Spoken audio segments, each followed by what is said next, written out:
Hmm? What? Do we know each other? Uh-huh. You want to hear the clues again? I like that, because I do too. As everyone knows, each different food creates exactly one emotion and promotes one characteristic. For example, I was never sad if I'd packed a few apples, because they always helped me be very strong. I could only do heroic deeds on days when I wasn't sad. On the other hand, if I was angry, I could never show great strength. Coconuts were always good at preventing sleepiness.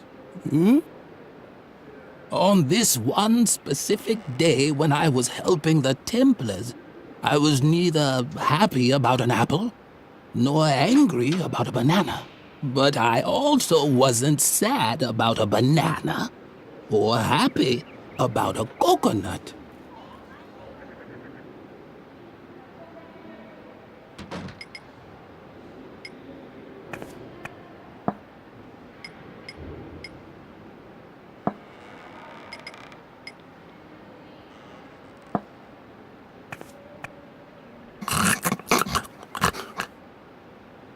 Hmm?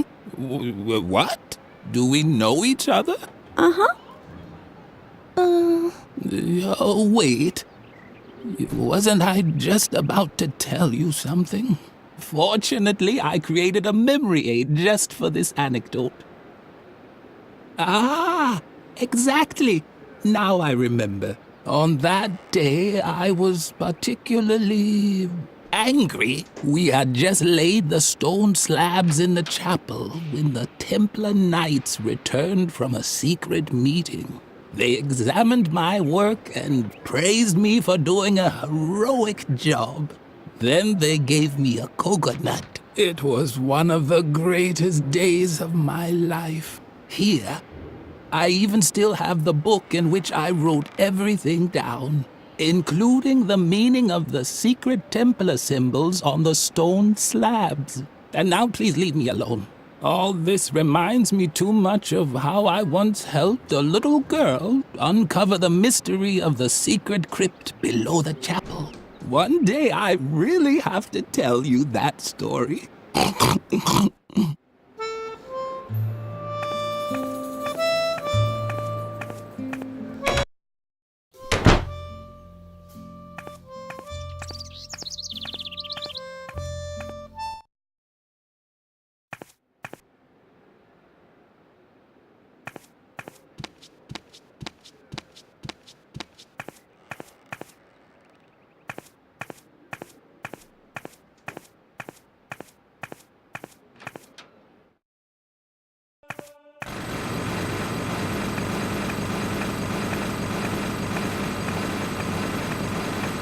A surveillance room.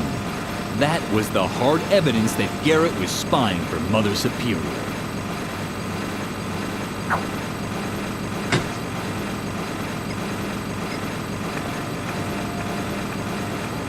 What's the matter now? My goodness, that does look very interesting. Uh-huh. Let's see.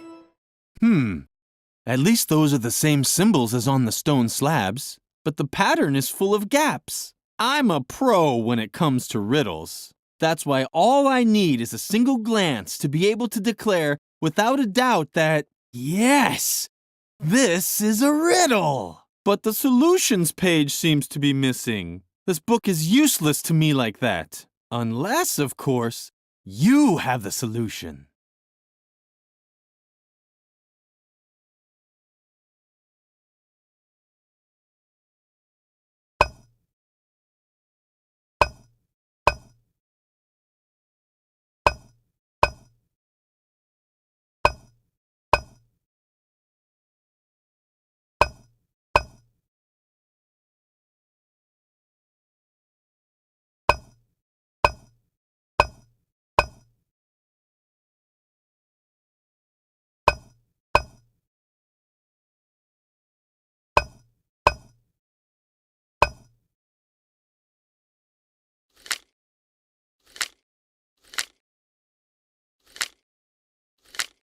Yes! Yes! That has to be it! I have solved the mystery! Thanks for holding the book all this time. You're blocking the way. May I?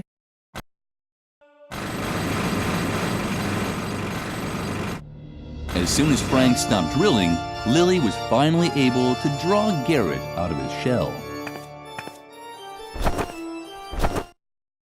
Lily crouched inside the confession booth and waited. All was quiet in the chapel, except for Frank, who could barely contain his excitement. Wow! If these bones aren't evidence of a church conspiracy, I'll eat Tom Hanks's double chin. And what's that? Hey! This just keeps going. Let me just drill through this stone slab and... Wait, that's a sword! A real Templar sword! It's incredible! Man, it sure is wedged in tightly. I hope that isn't a load-bearing strut beam. The impact echoed through the entire church. Lily was tempted to look, but then she heard approaching steps.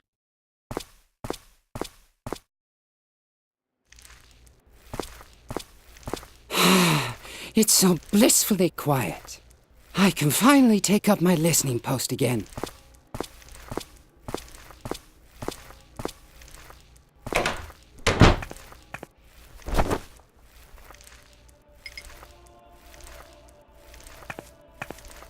Hey, what's going on? Is that you, Lily? Do you think that's funny? Let me out, now! Lily felt uncomfortable about it. Locking someone into a confession booth was probably not appropriate for a well-behaved girl. On the other hand, she was doing Edna a big favor. She could hardly wait to tell her best friend all about it. So Garrett is out of the picture. Very good. But I'm still in danger. Before I can leave the convent, you have to help me cover my tracks. The doctor can't find out that I was ever here. Could you do that for me? Uh-huh. Great. Let's see. First, you have to get rid of the balloon that I left in the main hall. It even has my portrait on it.